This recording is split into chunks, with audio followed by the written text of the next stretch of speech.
प्रिय दर्शकों, यह तो आजमाया हुआ है और आप सब जानते हैं, नहीं जानते तो जान लीजिए। नंबर 1 पर है हाथी की मूर्ति। ध्यान से समझिए।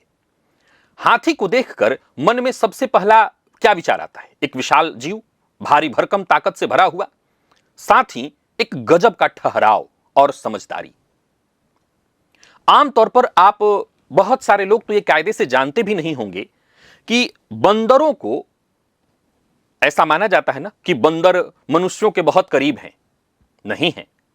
समझदारी के मामले में हाथी है। गणेश जी के ऊपर जो हाथी का सूंड लगाया गया, हाथी का सिर लगाया गया, यह कोई ऐसा तर्क नहीं था। बंदर का सिर लगाया जाना चाहिए था। हाथी, ये हमारे उसका डीएनए जो है, ये विज्ञान से सिद्ध है। हमारा डीएनए, हाथी का डीएनए बहुत हद तक करीब से मिलता है। हाथी बहुत बड़ा जीव है, पर उतावला नहीं है। वो धीरे चलता है, सोच समझ करके कदम रखता है, जल्दबाजी नहीं करता।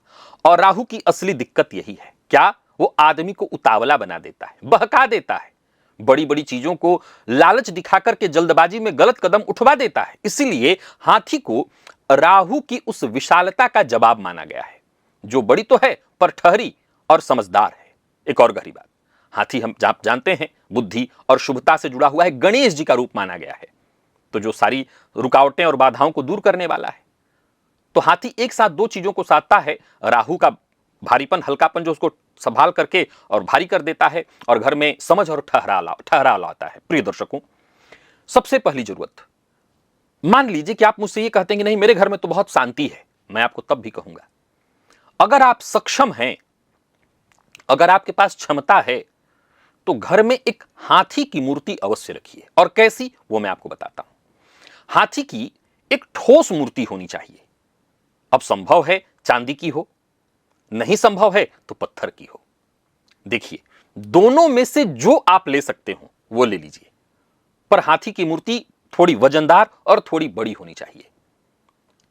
सबसे श्रेष्ठ है धातु की हो, लेकिन अब संभव नहीं है कि हर कोई 5 केजी का और 10 केजी का जाकर के चांदी का हाथी खरीद लाए। लेकिन पत्थर का तो बनवा सकते हैं, ले सकते हैं, प्रयत्न करें, कुछ दिन पैसा जोड़िए, तब ले लीजिए। याद रखिए कि ठोस हाथी की मूर्ति ये आपके घर में बरकत लाती है। ये बात राहु को हटा के भी आप देख सकते हैं। और इसे कहां रखना होता है? तो इसके घर के मुख्य बैठक वाले हिस्से में, ये सजावट के भी काम आ गया, और बैठक वाले हिस्से में, अथवा मुख्य दरवाजे के पास। अब ये मुख्य दरवाजा आमतौर पर जिन लोगों का घर ऐसा है कि एक दरवाजा है, दरवाजे को पार करके बहुत दूर तक फिर घर के अंदर, तो वो दरवाजा जो मेन गेट है वो वाला नहीं, घर के अंदर वाला जो मुख्य दरवाजा है। और एक बात और, हाथी कैसी लेनी है?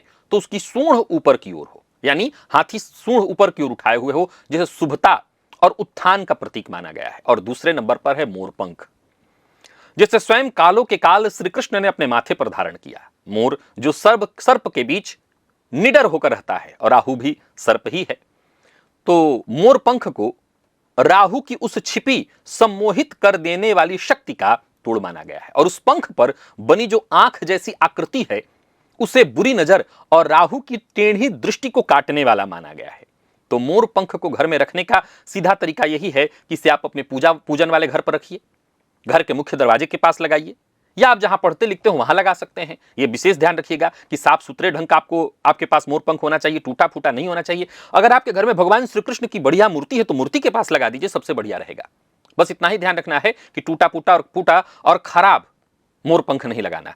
एक नहीं, 2, 4, 5, 10, ये तो कोई बहुत महंगा नहीं है।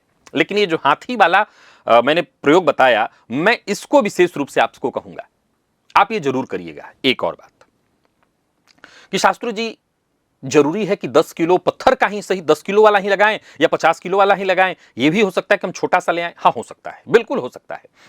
लेकिन असल में यह इतना बड़ा हो कि गाहे बगाहे आपको उसका दर्शन होता रहे, वो दिखाई पड़े, घर के सदस्यों को वो दिखाई पड़े। अब बहुत छोटी सी मूर्ति होगी तो कहीं कोने में दुबक जाएगी।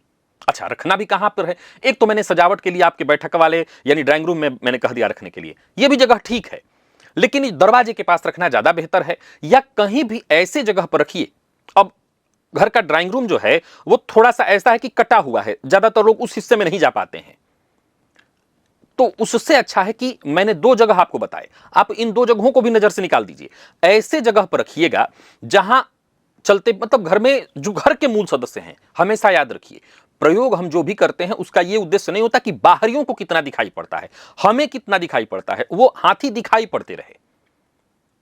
अच्छा, कोई जरूरी नहीं कि आप उसकी पूजा करते हो, पूजा करने के लिए नहीं, 100 पीस ही है, लेकिन उस 100 पीस का ही प्रभाव है।